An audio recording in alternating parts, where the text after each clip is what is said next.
+4. New York stories. What I tell ya, huh? Benny, did I pick it? You sure did, Ralphie. And Ralphie rubbed his fat and grimy hands together excitedly, and in his mind's eye he could see the envelope in his hand, and the wad of cash stuffed inside of it. 5 G's. 5 motherfucking G's. The biggest play he'd ever made, and the gods were smiling. Finally they were smiling. Not even 24 hours ago he was laying in that dark, dreary, lonely, frozen room, afraid to come out. Afraid that Eddie and Vic would come barging in and roust him from his slumber, and tear him out of his bed and call him to task for everything. Eddie would bust his balls about the rent, and about not working, and about not even looking for a job, and Ralphie would have to hear the same old shit about how Eddie was tired of this bullshit, and about how your lazy ass better find a fucking job by the end of the week or find a new place to live. And Vic would come at him with, "Yo, where the fuck do you get off eating that entire lasagna? Ain't you got no respect? It ain't safe to leave a single fucking thing in the kitchen, cards are you?" And they might even take it to more personal things like child support, and his weight and his hygiene too. The walls were thin, and Ralphie didn't have to strain to hear the things that they were saying about him, maybe because they were meant to be heard. Is he in there?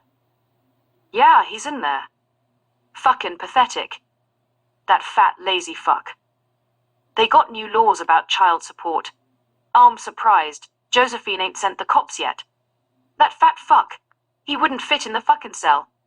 And they'd laugh, but they were only just getting started. Hey, Ralphie, you ever heard of soap? Huh, you ever heard of a bathtub? That wouldn't be the worst thing, Vic said. I mean, if they did come and get 'em, I could leave shit in the kitchen again. And more laughter, and then a serious tone. I think he owes the wrong guys this time. I think he's in way over his head. But all that had changed. He'd pulled through. He'd pulled through the way he knew he would all along. And yeah, it got dicey. Shit. Hopeless was a better word. But what a difference a day makes. Did I tell you, Benny? Huh, did I call it? You sure did, Ralphie. Hey, the skinny geezer at the other end of the bar yelled. It ain't over. You got a whole half left to play. And Ralphie looked up at the TV screen, and then looked back at the naysayer. You kiddin'? No, I ain't kiddin'. You got a whole half left. Yo, Benny, Ralphie yelled down to the far end of the bar. What's that TV say the score is? And Benny looked up at the screen right above him and yelled back, 40-0. This one too, Ralphie said, and then looked back at the naysayer and repeated, You kiddin' me? And he lifted his bottle and took a swig and looked up just as Gaffigan, who was under pressure and rolling right with Suggs and Washington closing in, launched one downfield to Brooks, who was wide open and now strolling into the end zone. The naysayer yelled yes, and tossed a quick glance Ralphie's way as the play-by-play guy blathered excitedly, and the color man said something about a blown assignment. And Ralphie caught sight of his reflection in the mirror behind the bar, and the things he was running from stared back at him. Yeah, it's one thing to be making bets with Georgie and his crew, but them Bensonhurst guys, that's a whole other story. Yup, that's some scary shit. Those fucking guys don't give a fuck. Know what Josephine told me? What? Josephine told me Ralphie ripped his mom off. Wouldn't surprise me. His ma don't use the bank, you see.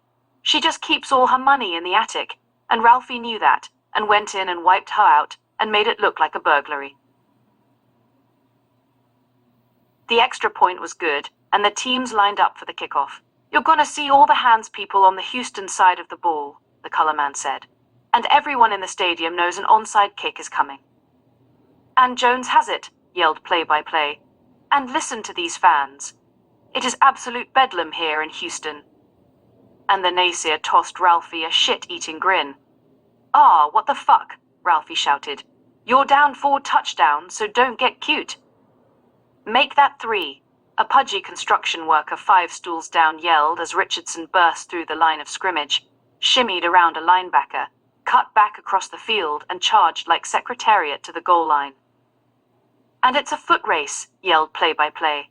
And Demetrius Richardson goes 65 yards for the score, and these fans are totally losing it. And as Richardson's teammates mobbed him in the end zone, play-by-play said, "Could it be that we are witnessing the greatest comeback in football history?" "This is just pure speed and instinct," Color Man added as the replay unfolded. Naysayer tossed another shit-eating grin Ralphie's way, and it occurred to Ralphie that those gods who'd been frowning on him for so long, and who all of a sudden seemed to be smiling, might just have been playing with him all along. "And the extra point is good." "You nervous?" the naysayer said with a shit-eating grin. "You fucking kiddin'?" Ralphie shot back. 40-14. What the fuck I got to be nervous about? Besides I'm +4, so I'm really up, and he calculated 30 points. "Ralphie is back!" he yelled as he marched back to the head and forced the door open with so much force that it slammed against the wall. And just to prove to himself that he was back, that he knew the streak he'd been riding wasn't going to end anytime soon, he grabbed his ticket off the bar and walked over to the payphone. "Yo, Georgie, it's Ralphie." "What's up?" said the raspy voice on the other end of the call. "What's cooking with Minnesota tonight?" "The Vikes are -3, the voice answered. -3? Ralphie said, just to clarify. "Yeah. That's at Oakland, right?" "Yeah. Okay. Gimme Minnesota -3 for 500. And what's up with Miami?" +2 at Seattle." Let's do Seattle +2 for 300. Okay. What you got going with Dallas?" -6 at San Diego." Gimme San Diego +6 for 250. You want to parlay that?" "Yeah," Ralphie answered without hesitation. "Ralphie brass balls," Georgie chuckled. "Anything else?" Ralphie thought about making his Monday night play right then and there, but when he looked over his shoulder at the TV, he could see that the second half was about to get underway. "This football team must do whatever it takes to reclaim momentum in this football game," said Color Man as the Houstons kicked the ball downfield. "And Jefferson fields it deep in the end zone, and he's going to bring it out, and he's clobbered. Fumble. Houston recovers, and these fans are going absolutely bananas." And as Gaffigan and the boys lined up on the enemy 14, Ralphie got up for luck's sake. He pushed a 5-ski across the bar, thanked Benny, walked out to his car and turned on the radio.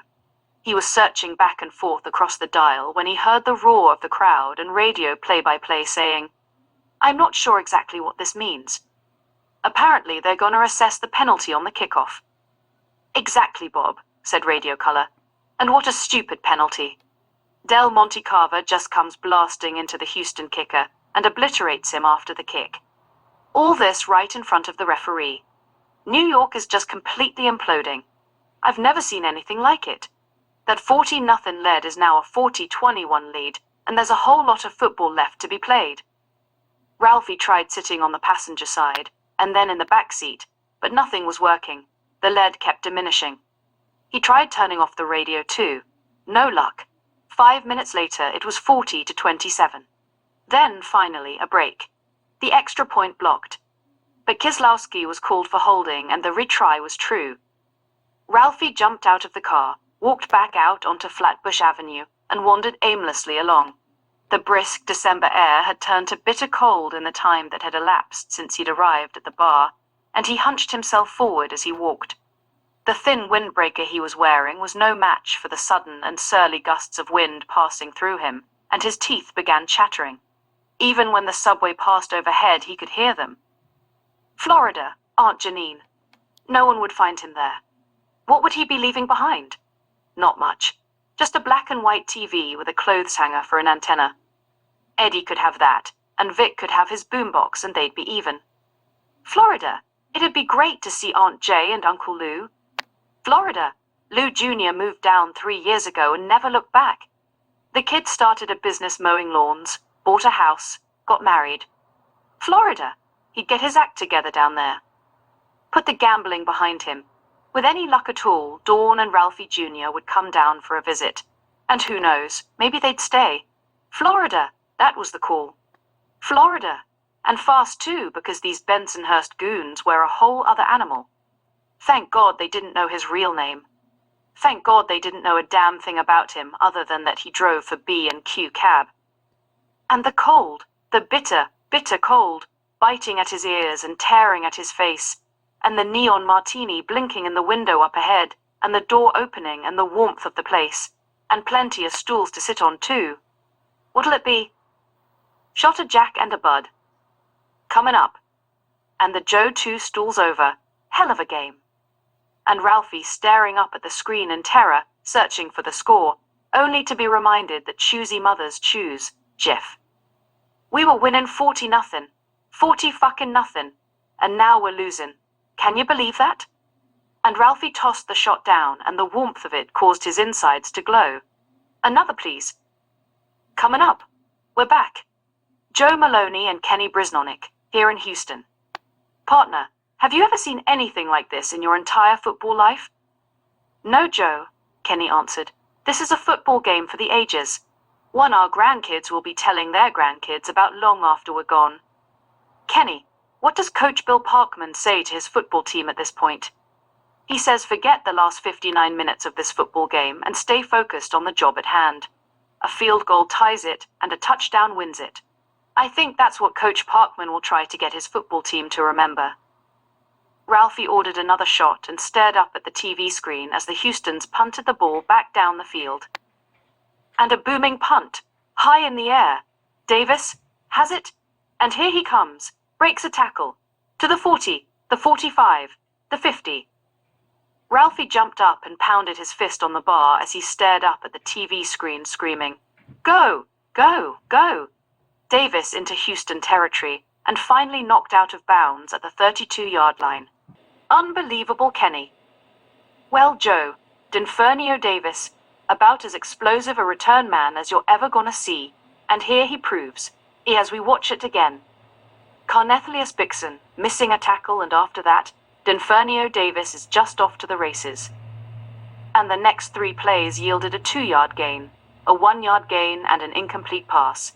Ralphie sat squirming through every second of it, his heart, mind, soul twisting in the sweet and agonizing bliss of his disease. So it all comes down to this, said Joe, as they asked Capitello to send this football game into overtime. Suddenly, Florida was a faraway thought. Ralphie was back in business. The gods had been smiling all along. And Houston calls its final timeout, Joe informed the viewing audience. Well, Kenny, looks like they're gonna make Capitello think about it. No doubt about that, Joe, Kenny agreed. But Chris Capitello has ice in his blood. There's no other kicker I'd rather see out there if I'm New York. And as a tough, rugged, handsome-looking cowboy splashed through the mud in his pickup truck, Ralphie dashed to the bathroom, ducked into a stall, got down on his knees and prayed to God that Capitello made the kick. And everyone in the joint held his or her breath as Ralphie emerged from the men's room and raced back to his stool just as Capitello lined up. And here's the snap, and it's down. And the kick is up, and it's good. And the bar roared with one united voice, and hugged and slapped backs and stared gleefully up at the screen at Capitello being mobbed by his teammates. And we are going into overtime. And Ralphie ran back to the men's room, ducked back into a stall and fell to his knees. We ain't got to win it, Heavenly Father. Remember, we're +4. Just don't let Houston score a touchdown. Grant this through Jesus, your Son, who lives and reigns with you and the Holy Spirit. One God, forever and ever. Amen. Hey, what the fuck? He yelled as he raced back to his stool. What happened? Houston double reversed, said the bartender disappointedly. The guy took it all the way back to the 20. Ralphie clenched his teeth and his face tightened with triumph as the replay unfolded, and Kenny told everyone all about it. What a daring call by special teams coach Roy Abrams, and let's give equal credit to Maximus Duncan and Ferrari Walker, who pull it off superbly. New York is entirely fooled, and if Chris Capitello doesn't make the tackle, Ferrari Walker scores and this game is over. And when Ralphie saw the Houston kicking team running out onto the field, his heart leaped with joy. He was +4. The play of his life, the one he'd remember more than any of the others, the one his grandkids would talk about someday, was all but in the bag. Do you agree with this call, Kenny? Yes, Joe, I do. This is a chip shot for Brian Kendall. As you see on the graph on your TV screen, Kendall is virtually automatic from inside the 30-yard line. But why on first down, Kenny? Well, Joe, you don't want to risk a fumble. If something goes wrong on the snap, you still have 3 downs left. Okay, said Joe. Here we go. Kendall awaiting the snap. And New York calls timeout. And Ralphie pounded his fist on the bar. If Bill Parkman's neck would have been within his grasp, he'd have choked it with all the strength left in him. There was someone in the men's room, so his private line to the Almighty was not an option. Instead, he sat on his stool, hunched forward, his eyes clenched shut, and prayed and prayed and prayed that Kendall would make the grade. All right, said Joe. We're back. Kendall is lined up now and waiting. Here's the snap. It's down. And the kick is good. And Ralphie jumped up and let loose the roar of a lion as the Houstons mobbed Kendall. He slapped a 10 on the bar, guzzled what was left of the bud, and was back out on Flatbush Avenue making a beeline back to Benny's. Florida my ass, he proclaimed to himself. Here's your fucking rent, Eddie. You skinny punk. You're lucky I don't snap you in 2 for all the shit you put me through. And Vic, here's your fucking lasagna, you what fuck. And wait till I see that naysayer prick. I hope he's still there when I get back. And yeah, we'll do a little something with Georgie on the Monday night game. That small-time fuck. Yeah, we'll throw him a bone. But we're on a roll now. We gotta make the most of it.